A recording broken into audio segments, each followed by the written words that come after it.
ശ്രീരാമ രാമ രാമ ശ്രീരാമചന്ദ്ര ജയ. ശ്രീരാമ രാമ രാമ ശ്രീരാമഭദ്ര ജയ.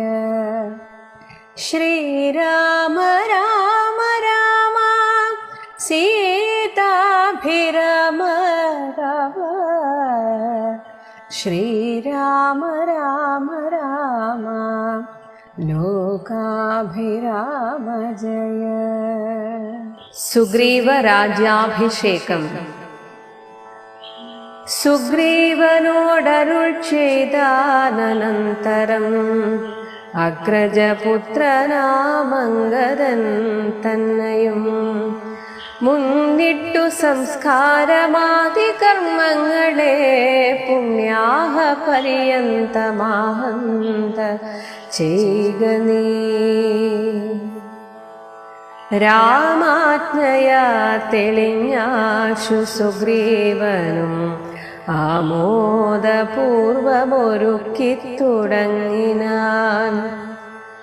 സൗമ്യയായുള്ളൊരു താരയും പുത്രനും ബ്രാഹ്മണരുമമാത്യപ്രധാനന്മാരും പൗരജനങ്ങളുമായി നൃപേന്ദ്രോചിതം ഭേരി മൃദംഗാദിവാദ്യഘോഷത്തോടും ശാസ്ത്രോക്തമാർഗേണ കർമ്മം കഴിച്ചധ സ്നാത്വാ ജഗാമ രഘൂത്തമ സന്നിധൗ. മന്ത്രികളോടും പ്രണമ്യ പാദാംബുജമന്തർമുദാ പറഞ്ഞാൻ കപിപുങ്കവൻ.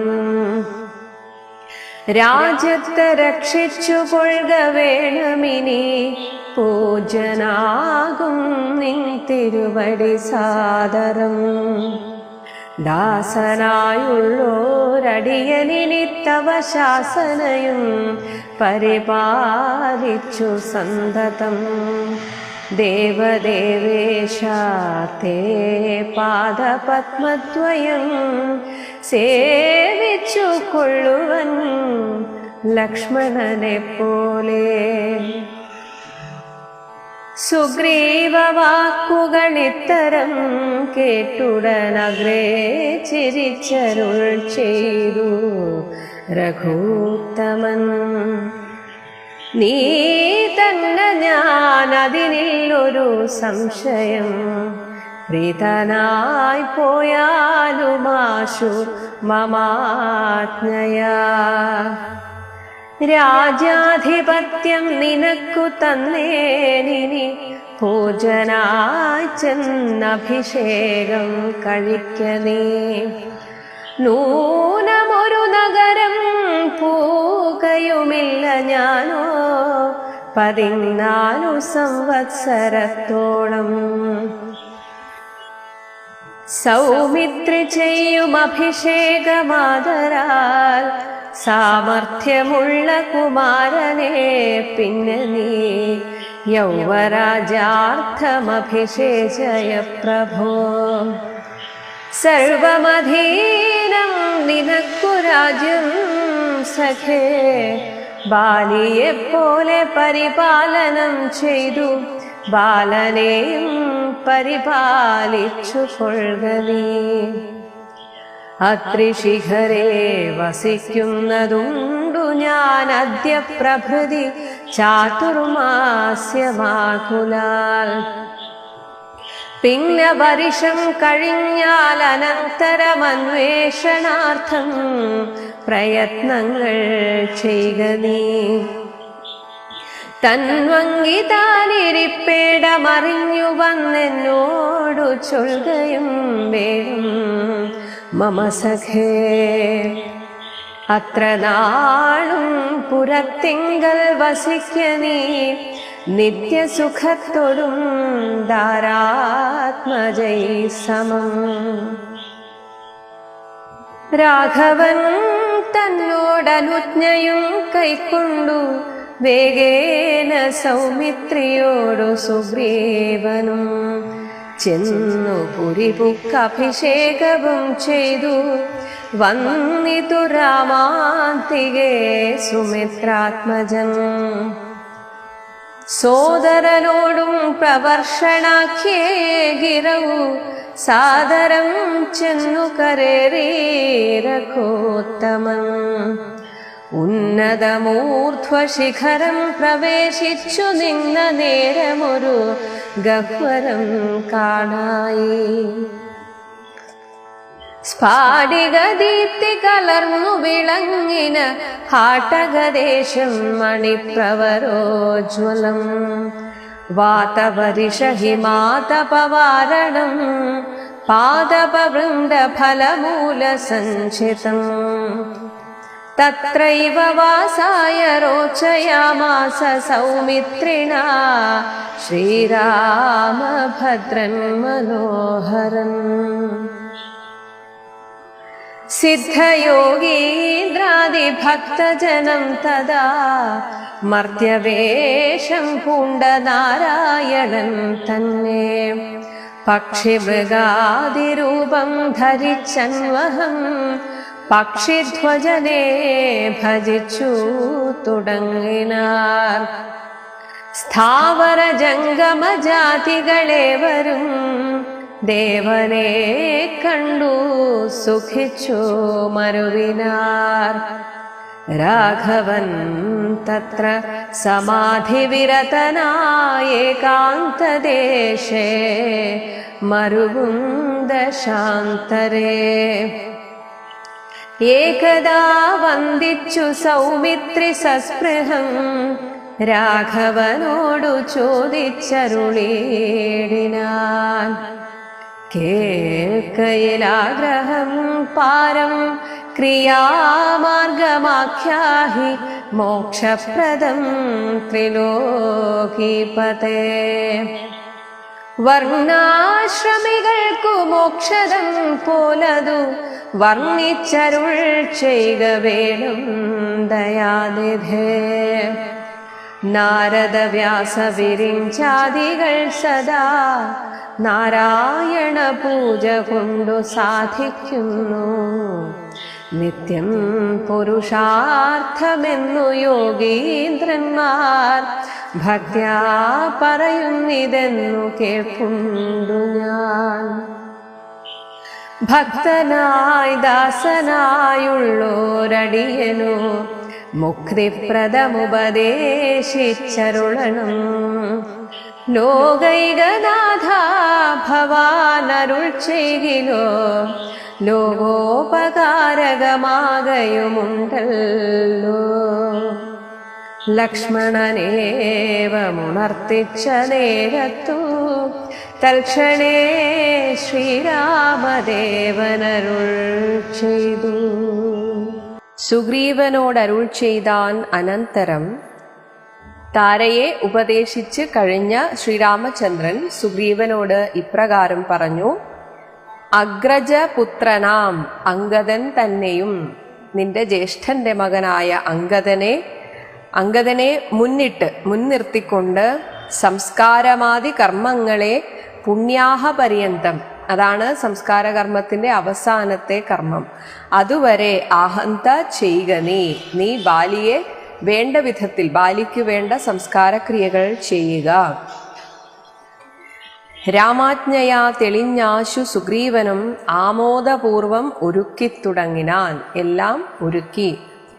സൗമ്യയായുള്ളൊരു താരയും പുത്രനും ബ്രാഹ്മണരും അമാത്യപ്രധാനന്മാരും മന്ത്രിമാരും പൗരജനങ്ങളുമായി നൃപേന്ദ്ര ഉചിതം, ഒരു രാജാവിൻ്റെ സംസ്കാര ചടങ്ങിന് യോജിച്ച എല്ലാ ബഹുമാനത്തോടും കൂടെ ഭേരി മൃദംഗാദി വാദ്യഘോഷത്തോടും ശാസ്ത്ര ഉക്തമാർഗേണ കർമ്മം കഴിച്ചത്, ശാസ്ത്രത്തിൽ പറഞ്ഞിരിക്കുന്ന സംസ്കാര വിധിപ്രകാരമുള്ള എല്ലാ കർമ്മവും കഴിച്ച് സ്നാത്വ എന്നിട്ട് കുളി കഴിഞ്ഞ് ജഗാമ രഘൂത്തമ സന്നിധൗ ശ്രീരാമചന്ദ്രൻ ഇരിക്കുന്നിടത്തേക്ക് വന്നു.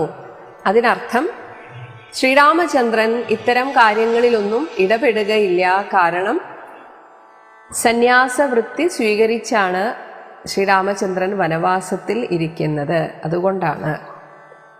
അങ്ങനെ മന്ത്രികളോടും പ്രണമ്യ പാദാംബുജം, ശ്രീരാമചന്ദ്രന്റെ പാദാംബുജം മന്ത്രികളോട് ചേർന്ന് പ്രണമിച്ചിട്ട് അന്തർമുദ, ഉള്ളിൽ സന്തോഷത്തോടുകൂടെ പറഞ്ഞാൻ കപിപുങ്കവൻ, സുഗ്രീവൻ ഭഗവാനോട് ഇപ്രകാരം പറഞ്ഞു: രാജ്യത്തെ രക്ഷിച്ചുകൊള്ളുക വേണമിനി, പൂജ്യനാകും നിൻ തിരുവടി സാദരം.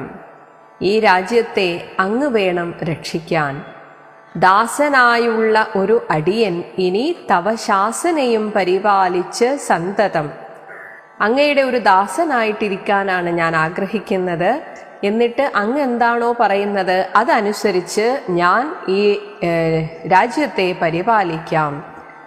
ദേവദേവേശ തേ പാദപത്മദ്വയം സേവിച്ചുകൊള്ളുവൻ. അങ്ങനെ ഒരേ സമയം അങ്ങയെയും രാജ്യത്തെയും സേവിച്ചുകൊണ്ട് അങ്ങയുടെ പാദപത്മദ്വയം, ആ കാലടികളിൽ ഒരു ദാസനെപ്പോലെ, അതും ലക്ഷ്മണനെപ്പോലെ സേവിച്ചുകൊള്ളുവാൻ ഞാൻ ആഗ്രഹിക്കുന്നു എന്ന് സുഗ്രീവൻ പറഞ്ഞു. സുഗ്രീവ വാക്കുകൾ ഇത്തരം കേട്ടുടൻ അഗ്രേ ചിരിച്ചരുൾ ചെയ്തു രഘൂത്തമൻ. രാമചന്ദ്രൻ ഇപ്രകാരം പറഞ്ഞു: നീ തന്നെ ഞാൻ, അതിനില്ലൊരു സംശയം. നീ ഭരിക്കുന്നതും ഞാൻ ഭരിക്കുന്നതും എല്ലാം ഒരുപോലെയാണ്. അതുകൊണ്ട് പ്രീതനായി പോയാലും ആശു മമാജ്ഞയ, ഇതാ ഞാൻ പറയുന്നു, നീ പോയി രാജ്യം ഭരിക്കണം. രാജ്യാധിപത്യം നിനക്ക് തന്നേനിനി, പൂജ്യനായി ചെന്ന് അഭിഷേകം കഴിക്ക നീ. ഞാനിതാ ഈ രാജ്യത്തിൻ്റെ ആധിപത്യം നിനക്ക് തന്നിരിക്കുന്നു, നീ പൂജ്യനായിട്ട് ചെന്ന് അഭിഷേകം ചെയ്യുക. ഇനി എന്തുകൊണ്ടാണ് അഭിഷേകത്തിനും ഭഗവാൻ വരില്ല എന്ന് പറയാൻ കാരണം? നൂനം ഒരു നഗരം പൂകയുമില്ല, ഞാനോ 14 സംവത്സരത്തോളം, 14 വർഷം കഴിയുന്നിടത്തോളം ഒരു നഗരത്തിലും ഞാൻ പോവുകയില്ല. സൗമിത്രി ചെയ്യും അഭിഷേകം ആദരാൽ. എന്നാൽ ഈ ഒരു നിയമം സൗമിത്രിക്ക് ബാധകമല്ല. കാരണം സൗമിത്രി ഭഗവാനെ സഹായിക്കാൻ വന്നതാണ്. സാമർഥ്യമുള്ള കുമാരനെ അംഗദനെ പിന്നെ നീ യൗവരാജ്യാർത്ഥം, യുവരാജാവായിട്ട് അഭിഷേചയ പ്രഭോ. സർവമധീനം നിനക്ക് രാജ്യം സഖേ, ഈ രാജ്യം മുഴുവൻ നിനക്ക് അധീനമാണ്. ബാലിയെപ്പോലെ പരിപാലനം ചെയ്ത് ബാലനെയും പരിപാലിച്ചു കൊള്ളുക നീ. നീ ബാലി എങ്ങനെയാണോ തൻ്റെ മകനെ നോക്കുന്നത് അതുപോലെ അംഗദനെ നീ സംരക്ഷിക്കണം. അദ്രിശിഖരെ വസിക്കുന്നതുണ്ട് ഞാൻ അദ്യപ്രഭൃതി. അദ്യപ്രഭൃതി ഇന്ന് മുതൽ ഞാൻ അദ്രിശിഖരെ, പർവ്വതത്തിൻ്റെ മുകളിൽ ഞാൻ വസിക്കുന്നുണ്ട്. ചാതുർമാസ്യം ആകുലാൽ. ചാതുർമാസ്യ വ്രതം എന്നാൽ 4 മാസം. പൊതുവെ സന്യാസികൾ കൂട്ടം ചേർന്ന് ഒരു ഗ്രാമത്തിലോ അല്ലെങ്കിൽ ഏതെങ്കിലും ഒരു പ്രദേശത്ത് പൂജാതി കർമ്മങ്ങളും സ്വാധ്യായവും ഒക്കെയായിട്ട് ഒരുമിച്ച് 4 മാസം തുടർച്ചയായി ഒരു സ്ഥലത്ത് തന്നെ വ്രതങ്ങളൊക്കെ എടുത്ത് അങ്ങനെ കഴിയും. അതിനെയാണ് ചാതുർമാസ്യ വ്രതം എന്ന് പറയുന്നത്. അപ്പോൾ ഇവിടെ ശ്രീരാമചന്ദ്രൻ പറയുകയാണ്, ഞാൻ ആ പർവ്വത ശിഖരത്തിലുണ്ടാകും, 4 മാസം വരെ നിനക്ക് സുഖമായിട്ട് രാജ്യം ഭരിക്കാം. പിന്നെ വർഷം കഴിഞ്ഞാൽ അനന്തരം, അപ്പോൾ ഏകദേശം ഇതൊരു വർഷക്കാലമാണ്. അത് സാധാരണ ആ കാലങ്ങളിലാണ് ഈ ചാതുർമാസ്യം അനുഷ്ഠിക്കാറ്. അപ്പോൾ വർഷകാലം കഴിഞ്ഞാൽ അനന്തരം അന്വേഷണാർത്ഥം, സീതാന്വേഷണത്തിനായിട്ട് പ്രയത്നങ്ങൾ ചെയ്യുക നീ. സീതാന്വേഷണത്തിന് വേണ്ട കാര്യങ്ങളൊക്കെ അപ്പോൾ നീ ചെയ്താൽ മതി. തന്വങ്കി താൻ ഇരിപ്പേടം അറിഞ്ഞ് വന്ന് എന്നോട് ചൊല്ലുകയും വേണം മമ സഖേ. എവിടെയാണ് സീതാദേവി ഇരിക്കുന്നത് എന്നറിഞ്ഞ് വന്ന് എന്നോട് പറയുകയും വേണം. അത്ര നാളും, ഈ ഒരു 4 മാസത്തേക്ക് പുരത്തിങ്കൽ വസിക്ക നീ. നീ സന്തോഷമായിട്ട് രാജ്യം അനുഭവിച്ച് നിത്യസുഖത്തോടും ധാരാത്മജൈഹി സമം. ധാര ഭാര്യ, ആത്മജഹ മക്കൾ. അപ്പോൾ ഇവരോടുകൂടെ നീ സുഖമായിട്ട് 4 മാസം നീ സ്വതന്ത്രനാണ്. രാഘവൻ തന്നോട് അനുജ്ഞയും കൈക്കൊണ്ടു വേഗേന സൗമിത്രിയോട് സുഗ്രീവനും. അങ്ങനെ ശ്രീരാമചന്ദ്രന്റെ അനുവാദവും വാങ്ങി വേഗേന സൗമിത്രിയും സുഗ്രീവനുമൊക്കെ ചെന്ന് പുരിപുക്ക് അഭിഷേകവും ചെയ്തു. അങ്ങനെ സുഗ്രീവനെ രാജാവാക്കി അഭിഷേകം ചെയ്തു. അത് കഴിഞ്ഞ് വന്നിതു രാമാന്തികേ സുമിത്രാത്മജൻ. എല്ലാ ചടങ്ങുകളും കഴിഞ്ഞിട്ട് ലക്ഷ്മണൻ തിരിച്ചു വന്നു. സോദരനോടും പ്രവർഷണാഖ്യേ ഗിരൗ, പ്രവർഷണം എന്നു പേരുള്ള ഒരു പർവ്വതത്തിൽ സാദരം ചെന്നു കരേറി രഘൂത്തമൻ. ശ്രീരാമചന്ദ്രൻ കുറച്ചുനാൾ ഈ 4 മാസം അവിടെ താമസിക്കാം എന്ന് വിചാരിച്ചു. ഉന്നതം ഊർധ്വശിഖരം പ്രവേശിച്ച് നിന്ന നേരം ഒരു ഗഹ്വരം കാണായി. അവിടെ വലിയൊരു ഗുഹ കാണായി. അതാകട്ടെ സ്ഫാടിക ദീപ്തി, നല്ല സ്ഫടികം പോലെ വെട്ടിത്തിളങ്ങുന്നു. കലർന്നു വിളങ്ങിന ആ ഒരു വെളുത്ത പ്രകാശവും ഒപ്പം ഹാട്ടകദേശം, ഹാട്ടകം എന്നാൽ സ്വർണമയമാണ് ആ ഒരു ഗുഹ. മണിപ്രവര ഉജ്ജ്വലം, നല്ല നാനാരത്നങ്ങളൊക്കെ പതിച്ചതുപോലെ, അതുപോലെ എന്തോ ഒരു മനോഹരമായിട്ടുള്ള തിളങ്ങുന്ന ഒരു ഗുഹ കണ്ടു. അവിടെ ആകട്ടെ വാതവരിഷ ഹിമ ആതപ വാരണം, ആ ഒരു ഗുഹയിൽ കടന്നാൽ വാതം കാറ്റ്, വർഷം മഴ, ഹിമം മഞ്ഞ്, ആതപം ചൂട് വെയില്, ഇതൊക്കെ വാരണം അതായത് തടയുകയാണ്. ഇതൊന്നും അറിയുകയില്ല ആ ഗുഹയിൽ ഇരുന്നാൽ. ആ ഒരു പ്രദേശമാകട്ടെ പാദപ വൃന്ദ ഫലമൂല സഞ്ചിതം, പാദപങ്ങൾ നിറയെ വൃക്ഷങ്ങൾ. ആ വൃക്ഷങ്ങൾ, വൃന്ദം എന്നാൽ കൂട്ടം, വൃക്ഷങ്ങളുടെ കൂട്ടം. അതിലാകട്ടെ ഫലമൂലം, ഒരുപാട് ഫലങ്ങൾ, പഴങ്ങളും മൂലഫലങ്ങളൊക്കെ ആയിട്ട് അങ്ങനെ വളർന്ന് നല്ല സുന്ദരമായിട്ടിരിക്കുന്നു. കാണാനും അതെ, കഴിക്കാനും ഇഷ്ടം പോലെ ഫലമൂലാദികളുണ്ട്. തത്രയേവ വാസായ രോചയാമാസ, അവിടെ തന്നെ വസിക്കാൻ രോചയാമാസ എന്നാൽ വളരെയധികം ഇഷ്ടപ്പെട്ടു. സൗമിത്രിണ ശ്രീരാമഭദ്രൻ മനോഹരൻ, ഇവിടെ തന്നെ ഈ 4 മാസം കഴിച്ചുകൂട്ടാമെന്ന് ശ്രീരാമചന്ദ്രൻ ഉറപ്പിച്ചു. സിദ്ധയോഗീന്ദ്രാദി ഭക്തജനം തഥാ മർത്യവേഷം പൂണ്ട നാരായണൻ തന്നെ. അപ്പോൾ ആകാശചാരികളായി സൂക്ഷ്മ ശരീരികളായി നടക്കുന്ന സിദ്ധയോഗീന്ദ്രന്മാരൊക്കെ മർത്യവേഷം പൂണ്ട നാരായണൻ തന്നെ പക്ഷിമൃഗാദി രൂപം ധരിച്ച്, അവരൊക്കെ പക്ഷികളും മൃഗങ്ങളുമൊക്കെ ആയിട്ട് ഭഗവാന്റെ അടുത്ത് വന്നിട്ട് പക്ഷിധ്വജനെ ഭജിച്ചു തുടങ്ങിനാർ. പക്ഷിധ്വജൻ, പക്ഷി ഗരുഡൻ കൊടിയടയാളമായിട്ടുള്ളവൻ, അങ്ങനെയുള്ള ഭഗവാനെ ഭജിച്ചു തുടങ്ങിനാർ.